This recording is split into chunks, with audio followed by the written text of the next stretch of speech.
health, your responsibility with Dr. Goodness. If you're just seeing me for the first time, this is a platform where I give you information to enable you to take responsibility for your health, because I believe that your health is first of all your responsibility. So if you're yet to subscribe with us, please do so and get your friends and family members to do so. Okay, so today we're going to be talking about a very important topic. We're going to be talking about peptic ulcer. Yes, I see more and more people coming down with symptoms of peptic ulcer disease, and it's becoming common. And a lot of people are actually finding it difficult, with the treatment or management of peptic ulcer. So I deem it fit to arm you, my viewers, with information to enable you recognize, to enable you prevent, to enable you participate in your own health management when it comes to peptic ulcer disease. Okay, so what is peptic ulcer disease? What is ulcer? Ulcer simply means sore, an open sore. Okay, so when it concerns the digestive system, peptic ulcer involves the development of open sore within our digestive system, especially in the stomach or upper GIT, the upper portion of the digestive tract, that is the duodenum. Okay, so you can have the ulcer in the duodenum, you can have the ulcer in the stomach, that is referred to as gastro.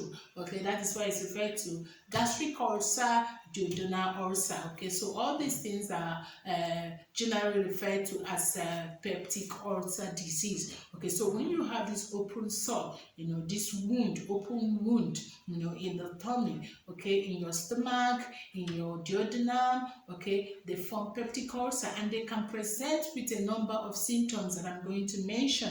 Okay, first of all, the commonest symptom is a burning sensation on your chest, a burning sensation in your tummy, that is upper portion of your tummy, usually at the center of your chest here, where we call the epigastrium. So you have epigastric pain that is usually burning in sensation, that usually radiates to the back. Okay, so you can have such symptom. Okay, you can have indigestion, okay, depending on the stage of the ulcer.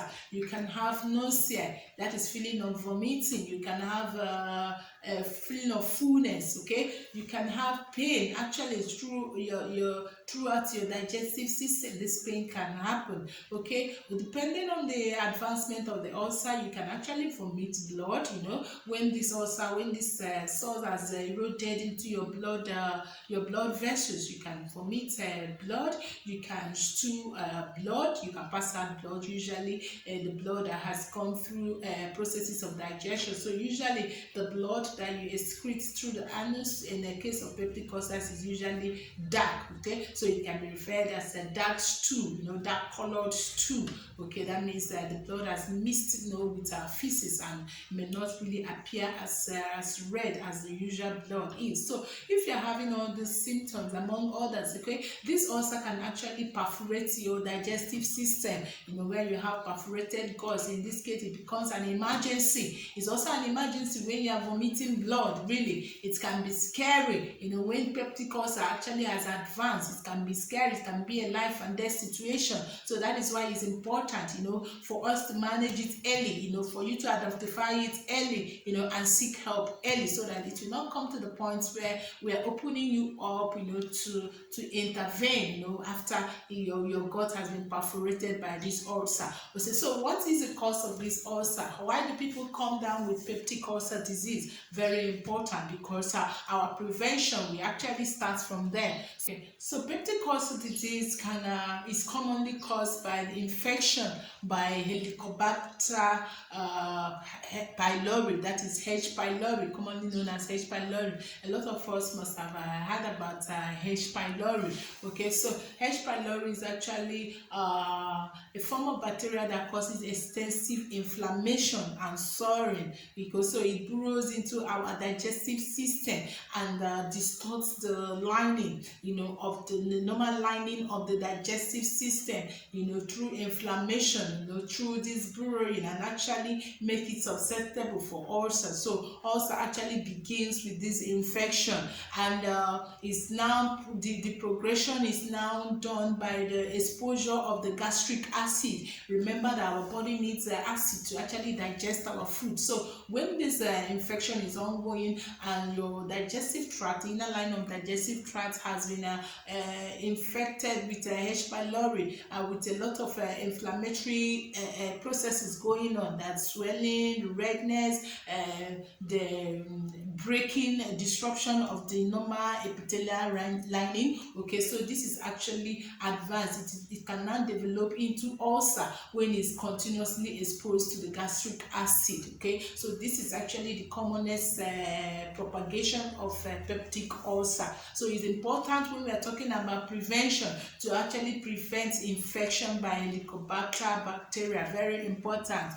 H. pylori infection should be prevented. It's usually something that goes through the oral cavity. We can get it.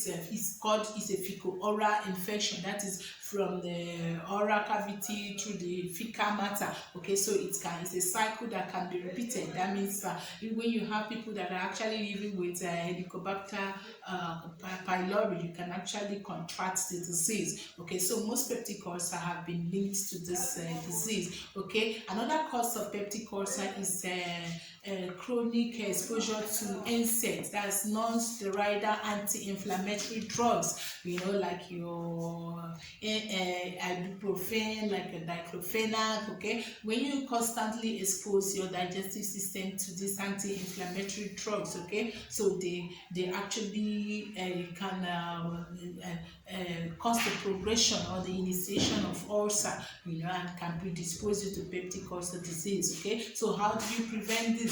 Okay, you have to be careful. You have to stop the chronic intake of NSAID. Very important. Okay, stick to the prescription. Okay, and if you must take with food. You must take NSAID with food. Okay, and don't self-medicate. A lot of people, once they feel pain, once they feel headache, they go to the nearest pharmacy and get all these NSAIDs, and you predispose yourself to peptic ulcer. So it's important to get a prescription.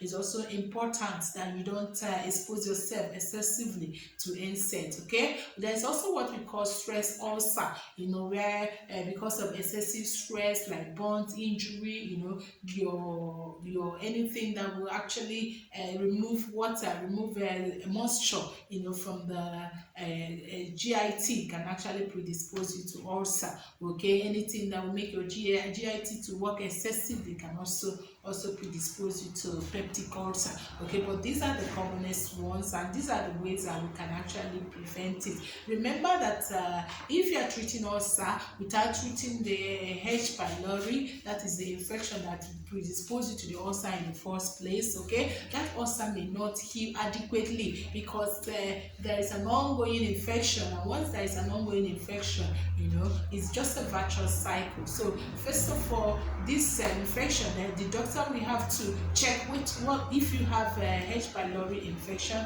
and also give you things that will help you treat the ulcer. On a nutshell, peptic ulcer is treatable, but it's something that you have to be guided by the doctor, because the doctor may require you to perform some tests so that the doctor will know exactly what to treat. Okay, so till next time I see you, this is your health and responsibility with Dr. Goodness. Thank you.